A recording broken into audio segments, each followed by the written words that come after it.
या तो अहमदनगर के आमदार, खासदार, मंत्री और खुद कलेक्टर साहब आंख से अंधे हो गए हैं, उन्हें कुछ दिखाई नहीं दे रहा है कि नेवासा से लेके पुणे तक का जो रास्ता है किस तरीके से यहाँ पर खड्डे नजर आ रहे हैं। इतने बड़े बड़े खड्डे शायद हिंदुस्तान के किसी सड़क के ऊपर नहीं होंगे।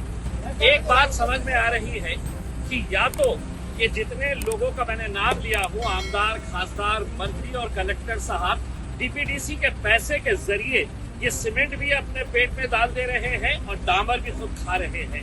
शायद यही वजह है कि आप सड़कों की हालत देखिएगा, ऐसे ऐसे खड्डे पूरे रास्ते के ऊपर है कि आप अंदाजा नहीं लगा सकते। इस सड़क से गुजरने वाले लोगों के ऊपर क्या तकलीफ हो रही है, आप इसका अंदाजा नहीं लगा सकते।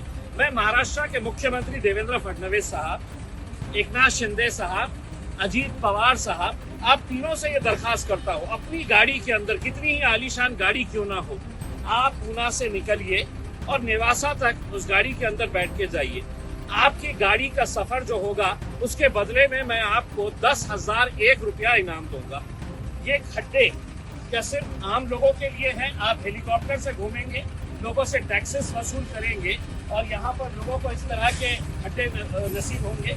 हम सरकार से ये दरखास्त कर रहे हैं, अहमदनगर प्रशासन और पुलिस को ये बता रहे हैं, अगर जल्द से जल्द ये रास्ते की दुरुस्ती नहीं होती है तो हम इस रास्ते को पूरी तरीके से पैक कर देंगे।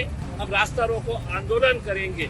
हो सकता है कि पैसे की लालच के अंदर ये डीपीडीसी का फंड पूरा आपस में मिल बांट कर खा रहे हैं। उन्हें फिक्र बस इस बात की थी कि अहमदनगर शहर का नाम कैसे बदला जाए। आपने नाम बदल दिए, अहिल्याबाई होलकर के नाम के ऊपर इस शहर का नाम तो रख दिए, लेकिन आपको शर्म नहीं आ रही है कि इस शहर के आने और जाने का जो रास्ता है उसके ऊपर जो खड्डे भरमार पड़े हुए हैं उसको आपको नजर नहीं आ रहा है।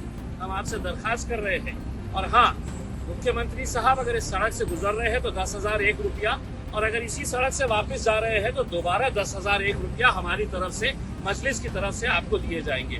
आमदार, खासदार, कलेक्टर साहब, आपसे मैं दरखास्त कर रहा हूँ, एसी कैबिन में बैठने के लिए आपको नहीं वहाँ पे जगह दी गई है।